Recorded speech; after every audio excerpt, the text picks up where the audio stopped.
Hello class, I'm going to demonstrate the concept of a rhyme scheme and how that works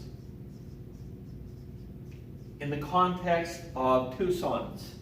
Now what you see behind me here is the Robert Frost sonnet design, which I talked about in the lecture.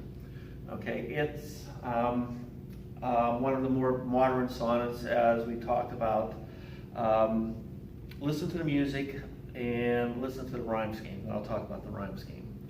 I found the dimpled spider fat and white on a white helo holding up a moth like a white piece of rigid satin cloth. Assorted characters of death and blight mixed ready to begin the morning rite, like the ingredients of a witch's broth.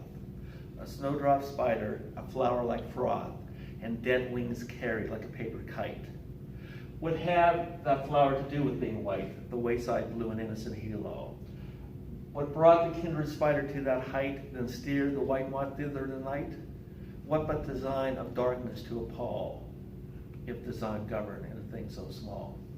All right, let's talk about the rhyme scheme. Here's how it works. You look at the end word of the first line, and you assign it an A. All right? Second word, moth. Doesn't rhyme with white, so it gets a B. Cloth rhymes with moth, so that gets a B. Blight rhymes with white, so that's the A. Right, blight, white, that's another A. Broth, cloth, that's a B.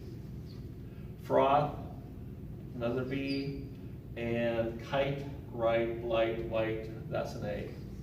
So in the first stanza, we have an A, B, B, A, B, B, A. Second stanza, white, white, right, that's an A. All. Now, all doesn't rhyme with anything we've seen so far, so it's not an A, it's not a B, it's a C.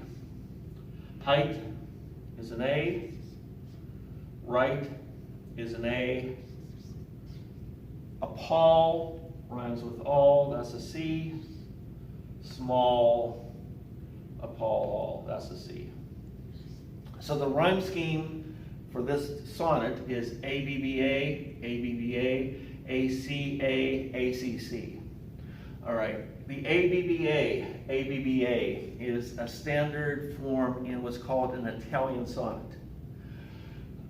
There's a variation at the end. The classic Italian sonnet is ABBA, ABBA, CDE, CDE. So there's a variation down here, but it's these first 8 lines, that make it an Italian sonnet. All right.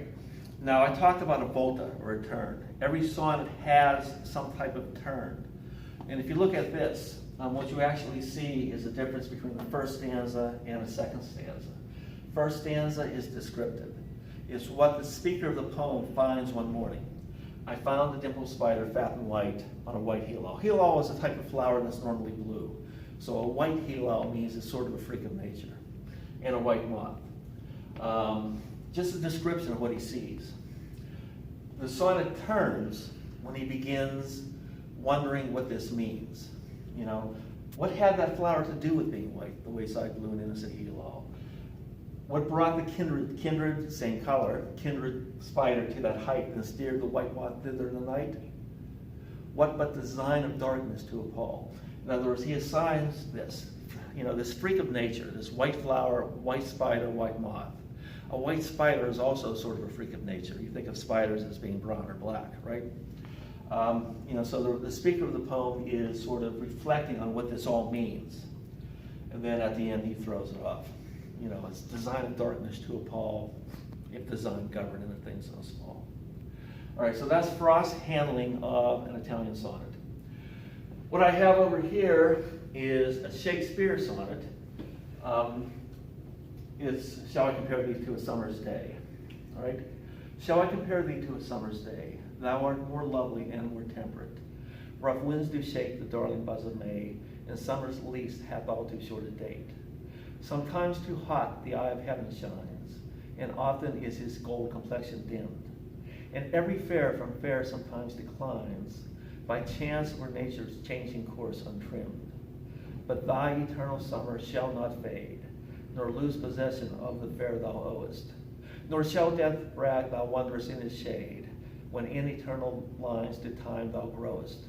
So long as men can breathe and eyes can see, so long lives this, and this gives life to thee. All right, let's look at the rhyme scheme here. Day, temperate. Temperate doesn't rhyme with the day, so that's a B. May Day. Now, date. Temperate, date. It's a slant rhyme. It's not a direct line, but we'll call it a B, right? Shines. Shines doesn't rhyme with any of these, so that's a C. Dimmed, D. Declines and shines, C. Untrimmed, dimmed, D. Fade doesn't rhyme with any of these, that's an E. Owest, F. Shade rhymes with fade, E. Growest, owest, that's another F. All right, C doesn't rhyme with any of these, that gets a G. D rhymes with C, G. All right, that's a classic English sonnet or Shakespearean sonnet. A, B, C, D, C, D, E, F, G, G.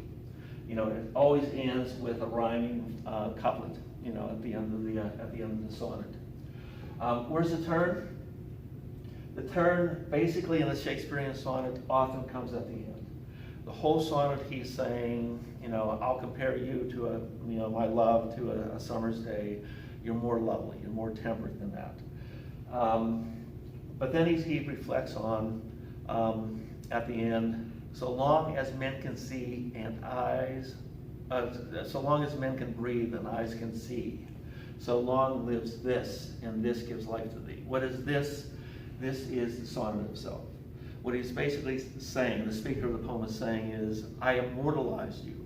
I immortalize your youth and your beauty in this sonnet I just wrote.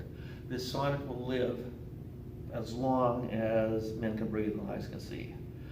How could he say that? Oh, he's Shakespeare. You know, so there's a little bit of an ego involved in the speaker of this poem.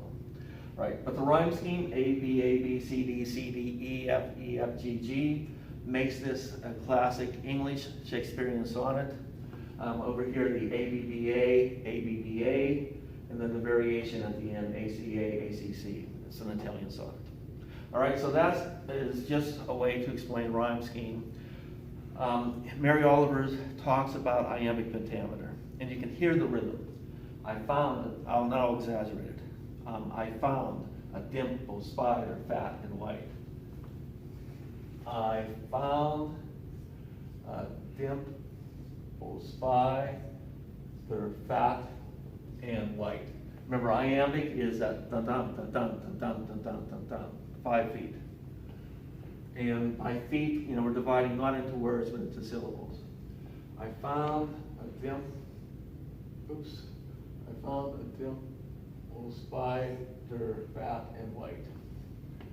Okay, and there's variation in it. There's oftentimes a little different way you can read a poem in terms of the rhythm, you know, but the basic rhythm is iambic. I found a dimpled spider, fat and white, on a white heel, variation here, holding up a moth, like a white piece of rigid satin cloth. What Frost is doing is there's variation at the beginning of the line, then the line typically ends in a pretty straightforward iambic rhythm. All right, I'm not going to worry too much about iambic meter. Give it a shot in your poem if you can. You know, but see if you can write a sonnet. See if you can do either an Italian sonnet or a Shakespearean sonnet and play with the rhyme scheme. All right, thank you.